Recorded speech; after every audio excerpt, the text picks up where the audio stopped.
Welcome, everyone, to the 80/20 Baseball Podcast, the 80/20 Baseball Masterclass. This is Coach Bo, episode 300. Pumped up to be here.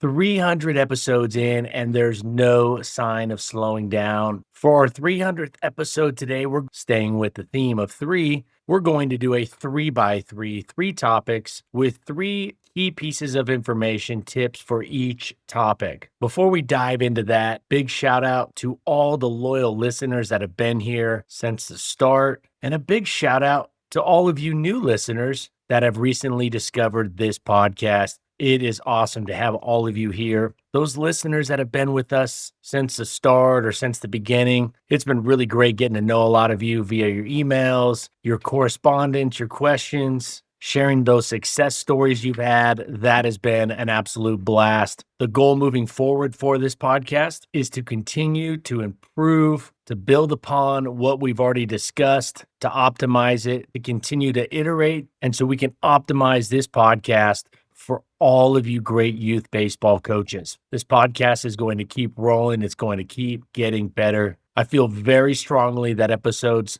300 through 400 will be even better than those episodes that came before. Speaking of that, continuing to improve, get better, I'm scheduled to record an interview with a really great guest that is scheduled to be recorded this week. This guest has written 4 books on coaching youth baseball and has written countless articles for all the big baseball coaching publications out there. Hopefully we can get part 1 of that interview out to all of you next week. It's very likely going to be a 2-part interview, with each part being about 30 to 40 minutes. The topics that we're going to dive into that I think are really going to be very useful for every coach: between inning strategies, how to maximize the time between innings. Each game has a ton of time that is found between innings. So that will be one of the main topics. And the other topic we will dive into is the mental game and how, as coaches, we can communicate better so our players' mental game is elevated.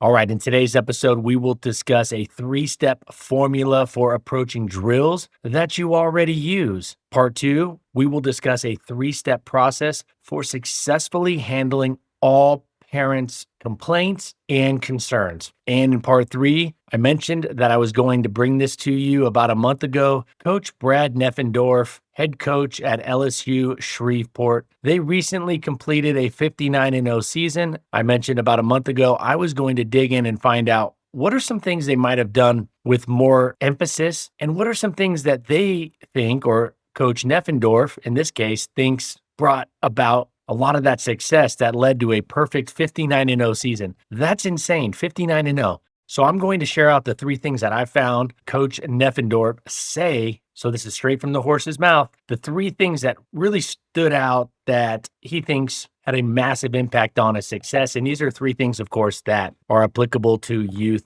baseball. Of course, we wouldn't be discussing it here if it wasn't applicable to youth baseball. With that said, our goal is to have an advanced approach to coaching youth baseball. So we pull from all coaches where success can be found. So part 1, a 3-step formula for approaching drills that we already use. So if you have a drill that you really like, you have a drill that you've been using for a while, there's a 3-step formula for improving or approaching that drill. Of course, the free drill design guide over at 80/20 Baseball lays out all the steps you need to have to optimize a drill. It's a one-of-a-kind drill design breakdown. The 7 parts of elite drills are all talked about in that free PDF at 8020baseball.com. Number 1 on our 3-step formula for approaching drills that we already use. For example, if you had a drill last season that you really liked and you're looking forward to using it again this season, maybe in the fall, maybe in the winter, spring, we should first look to do that drill better. More specifically, we should first make it more game-like. Then we should look to optimize the difficulty ratio. That can be learned all about in section 4 of the free drill design guide. Also, to make our drill better, how can we make it a fun, competitive drill? How can we add some competitive spice to it in the form of a healthy competition? How can we gamify it? Also, how can we add a little razzle dazzle to it toward the end so kids can have a little fun with it? Simple example of that, turning double plays, the last rep or two, let the kids flip it behind their back to the other middle infielder to turn two. Let them do some kind of fun trick play with that. Outfielders, let them dive for a few at the end of the fly ball drill. So add a little razzle dazzle toward the end. I wouldn't do more than a few reps of this, but this is a good way to add fun while also helping our players improve their skills. And lastly, look to make it safer. So look to remove any unnecessary safety risks. We're not trying to remove all safety risks. We're not going to bubble wrap our kids and lock them in their room. There will be risk, but how can we remove any unnecessary safety risks? Notice how I say unnecessary safety risks, not remove all safety risks. So number one, we're looking to do our drill better. How can we take the drill that we have and make it better? Number two, in our 3-step formula for approaching drills that we already use and like, do more of it or do less of it, depending on how much you've come to figure that play, that action, that skill, that thing happens in the game or impacts the players' and team success come game time. So you might need to do more of it. You might need to do less of it. And if you need to do more of it, find ways to scale up the quality game-like reps without adding a bunch of unnecessary safety risk. So number one, do it better. Number two, do more of it. With the caveat that maybe you might do less of it, even though it's a drill you really like, it may be something that happens once a game. Ground balls happen all game long. Pitching, hitting happens all game long. Base running happens all game long. Hook slides at home plate might happen once a game. So you got a great hook slide drill into home plate, and you've been doing that for 30 minutes every other practice. That would be one to look to scale down or do less of. So you got a drill you like. Let's make it better using those 5 things I mentioned. Number two, do more of it. Find ways to scale up the reps. And number three, even though you have a drill that you really like, there may be a better drill out there. We can't fall in love with the process. We need to trust the process, but we can't fall in love with our drills. We shouldn't quit on our drills too quickly. We need to let them play out. But if you have a drill that you like, but you've been doing it a while and it doesn't seem to improve the results as fast as you reasonably think it should, try something different. Try a different drill. Do you see another coach doing a drill that covers the same thing, but you think is just a better way of doing it? Don't be afraid to replace your drill that you like. Now, we should have patience with the drill that we're using. We need to trust that, give it some time, stick with it for a month or two. But if you use the drill last season and you've come across a better drill over the offseason, don't hesitate to put it in. Don't hesitate to swap it out. So you got a drill you really like, do it better. Number two, do more of it. Number three, you may just change that drill and swap it out with another one. Now, to make this as simple as possible, I have good news for all of you. To take all the guesswork out and to use an elite drill right from the get-go, I've put my 15 top drills plus some pitching drills on top of that. My top drills, I break them down on my 75-inch touchscreen. Each one comes with a PDF explaining how to run it, frequently asked questions the coaches have asked, so you get quick answers to how to optimize that specific drill. And as a video breakdown, like I said, of me breaking down each part of the drill. And these videos are double edited to move fast, so you can learn a great drill ASAP. In fact, one of our listeners is a Little League president and is a coach of his own team. Watched the video and went out and implemented the drill the same day and said it ran better than any ground ball drill they had ever run. So 8020baseball.com, right there on the homepage, got the coaching plan. Speaking of which, I have a couple videos I'm going to be adding. I'm working with a Hall of Fame baseball coach. I already have one of the videos, and I'm looking to get a second one. One is a video of all of his top competitive drills. That would be bonus drills, extra drills to kind of spice up practice on top of those drills that are already in the coaching plan. And I'm also trying to get a video that breaks down the elite offenses he ran as a Hall of Fame coach, National Coach of the Year award winner. So working on that, and that will be added. So if you have the coaching plan already, if you buy it in the near future, those will just be added in at no extra charge if you already have it. Once those are ready to rock and ready to put in, the price will go up when I add those in, but they are more than worth it. But again, I built the coaching plan to give all of you affordable access to an all-in-one coaching plan that even if you used, say, just half of it, you're going to get well more than twice your money's worth. I wanted to make it cheaper, bang for your buck than anything else out there on the market. All right. So all my best drills are there at 8020baseball.com. Takes all the guesswork out for you. Direct path to success with all these drills. Let me share now, before we recap part one, let me share an example of a catching drill being more game-like. So the first step to making a drill better involves making it more game-like, optimizing the difficulty ratio, making it more fun, a little razzle-dazzle, gamify it, and remove any unnecessary safety risks. I wanted to add an example of a game-like adjustment to a catching drill that I like. When you're working on blocking pitches in the dirt, and I wanted to share this quick example before we move to the next part of this episode, because I do get the email from time to time that says, hey, coach, how do I make this more game-like? Or what are some tips for making things more game-like? So I wanted to add this one specific game-like adjustment to help get your mind thinking about it. So for example, when I run a catching drill and I'm working on blocking pitches in the dirt, at least a third of the pitches that I throw to my catchers, and typically I have two coaches throwing simultaneously, unless there's other stations or other things going on. I don't just have all my players standing around while one or two catchers is blocking balls. But while I'm running a ball in the dirt,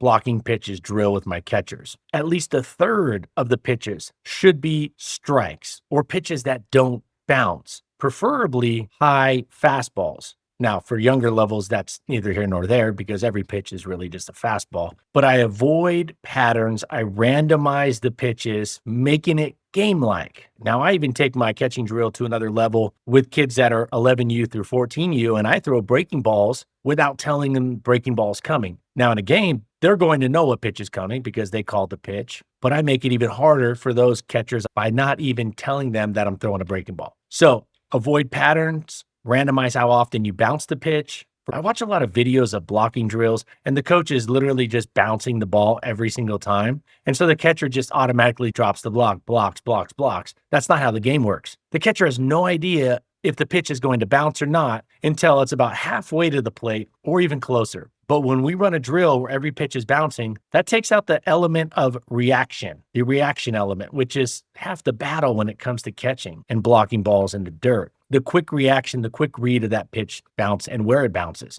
So mix up how often the ball bounces. The ratio I like is a third of the pitches don't bounce, typically high up. Why high up, Coach Bo? Because I want to go the opposite. I want to keep my catchers as honest as possible. I want to go as far away from where the ball is typically going to go when it bounces. It's going low and in the dirt when it bounces. So to keep my catchers as honest as possible with this drill and to really challenge them, I throw high fastballs as the alternate random pitch. So they really have to work high to low. Again, I want my practices, my drills, for the most part, at least 30 to 40% of my drills harder than the game's going to be. Make games easier by making practices more challenging. Not the entire practice, but about a third of the practice should be more challenging than the typical game, give or take. So we don't just bounce the ball in the same spot to catchers. I work left, right, middle, and I do not tell them. The first couple of reps, I might say, we're going to work left, we're going to work right, then middle. But after that, it's all random. It randomly bounces or it randomly doesn't bounce. It randomly is a pitch to the left, a pitch that they need to block to the right, or down the middle. It might be a pitch that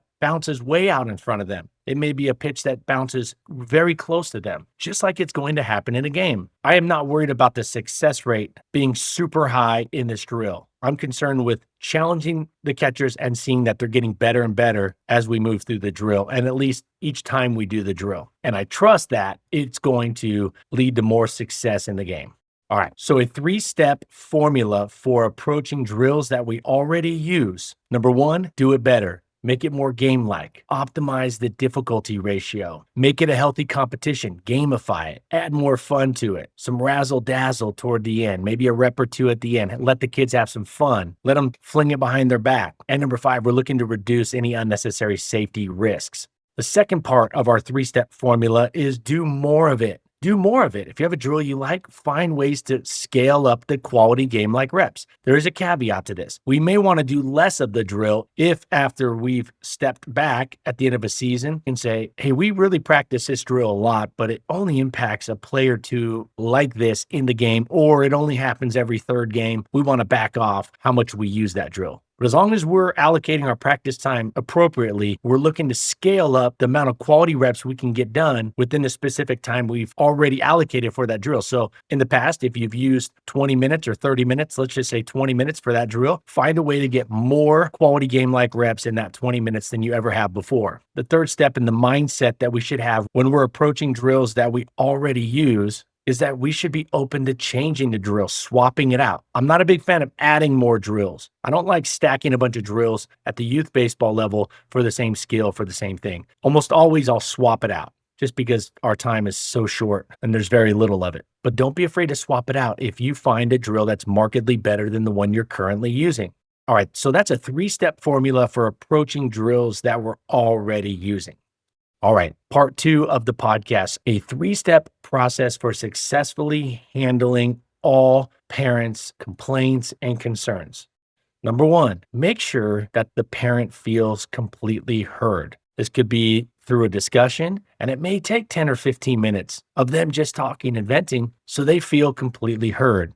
An alternative to that would have them express their concerns or complaints via an email. This is good for a couple reasons. 1, it gets it in writing. 2, this allows them to vent while providing you with information to help better understand their perspective while not getting as much emotion into it. Conversations can get a little emotional, so it allows them to vent fully, put it on paper, and then allows you to read it, maybe read it again, digest it, and then sleep on it, and then come together for a solution. Number 2 on our 3-step process for successfully handling parent complaints and concerns, after the parent feels completely heard. A lot of times they just want to feel heard. After that, share your perspective. We should share our perspective, our position as the coach. Now, we need to be very sure to keep it as factual as possible. For example, with hitting, this could be OPS. Why do you hit Johnny 8th? Now, this is assuming that you're trying to you're optimizing your lineup's production, which isn't going to be the case at a lot of the youth levels. It's about getting an equal amount of at-bats to every kid that shows up to each practice and works hard. But let's say you're going into a tournament or it's all-stars. You could simply use OPS, on base plus slugging. This percentage is easily found on Game Changer. This is easy to do with a calculator. And you could share that out with the parent and say, hey, look, Joey's OPS, which is the key metric we use to set our lineup, it says that we should slot him 8th. And that's the best fit for our lineup. You could also use something like the percentage of practices attended, the percentage of preseason and off-season workouts attended, assuming that they didn't have other commitments that were legit. Let's just say they went on a bunch of vacations or they just didn't feel like coming to these. You could share that and your perspective on that. Your position as a coach could and should be using as much factual information as possible. So first, we hear out the parent's complaint fully, and you may have to sit there and hear things you don't want to hear, you don't agree with. Just breathe, hear it all out, and know this is the fastest way to get to a solution and everybody's happy, or at least to the best possible outcome, given the circumstances. Then share your perspective, your position as the coach. You might want to sleep on this. You might want to do a little homework research to make sure that you have some facts to present. Look to find commonalities with the concerns and your position and their concerns, trying to link them up so it sounds and comes across like you're on the same page here. And that leads me into number 3, partner with them to build a success plan, a plan for success, a solution, a win-win plan. Make sure you use words like we or phrases like, hey, we're on the same team here. We're all one team. I'm going to work with you. We're teammates on this. We're partners on this. I want this to be a win-win for everybody. I want this to be a win for Joey. I want this to be a win for the team. This can be a win-win. Let's work towards a win-win success plan. Now, a tip on this when we're dealing with parent complaints and concerns or parents that are a problem, separate the player, the kid, from the parents. Because you as a coach, you may not get along with the parents of a player, or you may disagree, or you may not like the parents of one of your players. Or if you've had some conflict with one of the parents of a player, don't let that carry over into how you treat the kid. Treat the kid good. He's a kid. It's not the kid. Keep the kid separate. Separate the kid from the parents. Of course, I'm not talking like your CPS here. I'm talking about in your mind, look at the kid as his own entity, his own being. Now, when you're setting up your team and you're putting your team together and building your team, it is a package deal at that point. But once the team's together, or if you take over a team that's already put together, you have to do a really good job of separating the kid from the parent in your mind. They're 11 years old. They're 9 years old. Don't punish the kid because you don't get along with their parents. So let's make sure that we separate our perception on this. All right, let's recap. A 3-step process for successfully handling parent complaints and concerns. Number 1, make sure the parent feels completely heard. Might have to bite our tongue, might have to hear some things that we just flat out disagree with. We might even hear some things that are shots toward us. Take a deep breath. Tell yourself, I'm not going to rebut. I'm not going to say anything back. I'm just going to listen until I feel that they feel completely heard. Then, and only then, share your perspective as a coach, your position as the coach. Share that with them, where you're coming from. Be sure to be as factual as possible. Use statistics or a percentage of practices attended. And number 3, partner with those parents to build a plan for success. Build it together, a success plan. Find a solution that you both agree on. Use terminology that comes across as win-win. It's a win for the kid. It's a win for the team. It's a win for everybody. In fact, if it's not a win-win, it should not be a solution that's on the table. And lastly, separate the kid from the parent when they're out there on the field. Don't hold grudges and don't mistreat the kid because you don't get along with the parent or the parent has been flat out rude or disrespectful to you. Don't let that carry over into our treatment of that 9-year-old. All right, now part 3, our last part of this podcast. Coach Brad Neffendorf, head coach LSU Shreveport University. His team recently completed a perfect 59-0 season. This is crazy. This is at the NAIA level, college level. This is good baseball. Now, I played Division I baseball in college, but I played a lot of summer ball, and there were teammates of mine that were from the NAIA level, and they were good baseball players. And there's a lot of good baseball all across the country, and to go 59-0 in a season is really unbelievable. Here are the 3 things that stood out to me when doing some digging on Coach Neffendorf and his approach and their approach to coaching up their team. And these are 3 things that we can use and utilize at our level, the youth baseball level. Before they cover anything new or before they implement anything new, they always give the players the why behind what they're doing. Now, this why needs to be as concise and as clear as possible, and it needs to come from a win-win perspective. But before covering anything new or implementing anything new with their program, with their players, with their team,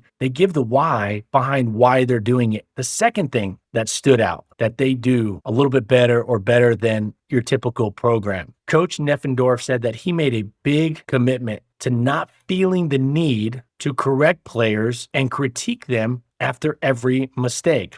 If you've been with us for the last 300 episodes, there's been dozens of episodes we've talked about giving the players the why. We break it down, how to introduce new things. We've even broken down how to explain the why, the process of explaining it, not just giving the why behind what we're doing, but exactly how to lay it out, what order. And now this next one, not feeling the need to correct players and critique them after every mistake. He even says, I'm intense. I care a lot, but what's led me in games is my ability to understand that I have to wait sometimes, like explain that or correct that or critique that thing tomorrow or after the game, whether it was good or bad. The players don't want to hear it right now. This is part of building trust with players. And that's a quote from Coach Neffendorf. Now, those 2 categories, those 2 things that he does are things we can do right away with our coaching approach. Give a clear, concise why, the win-win behind what we're doing, get player buy-in. And number 2, don't feel the need to correct all the mistakes, and definitely not during a game, much less at practice. Don't feel the need to correct everything.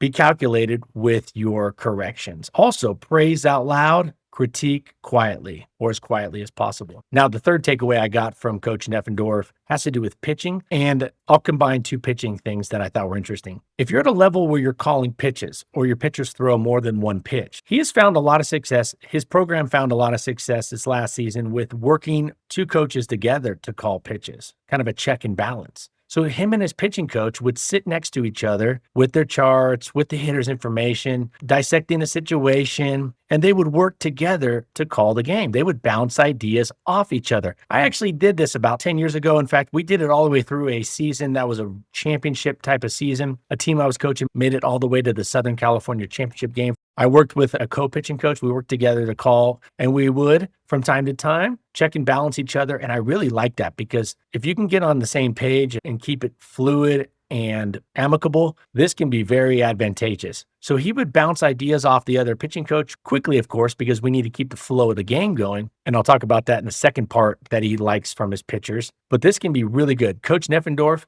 would do more of the pitch calling, and his pitching coach, Coach Schwellenbach, would focus more on guiding the pitchers in other aspects of pitching too, like the mindset, the delivery. So they work together to be more of a comprehensive, complete coaching staff to support their pitchers come game time or during the game. The other thing that's pitching related that they're big on is having their pitchers on the rubber, ready to go before the hitter's ready to go. This creates a good tempo. Infielders and outfielders almost always prefer this. It also subtly sends the message to the hitters that the pitchers are confident and ready to rock. So he's a big proponent of having his pitchers on the rubber ready to go before those hitters are even set in the box. Of course, you can't pitch before the hitter's set, but having them ready to go sends a message. It also creates a better tempo. So those are the three things that I got from Coach Neffendorf. So to recap, the three things that really stood out that Coach Neffendorf, the head coach at LSU Shreveport, used in his 59-0 season, his coaching staff, his program used, the three things that stood out the most to me. Number one, they always give the why behind anything that they're implementing or any new thing that they're going to do. Number two, Coach Neffendorf stopped feeling the need to correct and critique every mistake a player makes, especially during the game. He said, hey, that can wait till after the game. That can wait till tomorrow. I think writing things down helps coaches feel better, like we made note of it, but we don't have to shout it out, call it out at that very moment. And when it comes to pitching, he worked together with his pitching coach to kind of co-coach the pitchers during the game. And also, his pitchers are expected to be on the rubber, ready to pitch before the hitters in the box, creating a better tempo for the defense and that subtle message to the hitters that the pitchers are confident and ready to rock. All right, tons more stuff over at 8020baseball.com, articles, videos, coaching plan, drill design guide. Next week, I see a very common thing when it comes to fixing the delivery, pitching delivery. When looking to fix pitching delivery problems, I see a very common mistake when it comes to approaching this. And we're going to break this down next week. I'm going to share with you this mistake that I see so often at all levels, even with advanced pitching coaches. And we're going to talk about how not to do it, what to do instead, so we can optimize our pitcher's success much faster on a lot of different levels. All right, so that'll be next week. Excited to come back with episode 301. And as mentioned earlier in the podcast, hopefully we'll have part one of our great interview with Coach Sarancic, ready to rock next week for you. Every Tuesday coming out with a new episode. Until next week, let's keep taking care of our health so we can be at our best for our families, our close friends, our teams, our players. Let's take this information out to the field. Let's put it into play like the great Tony Gwynn used to do with 2 strikes. All right, y'all take care. Until next week, adios.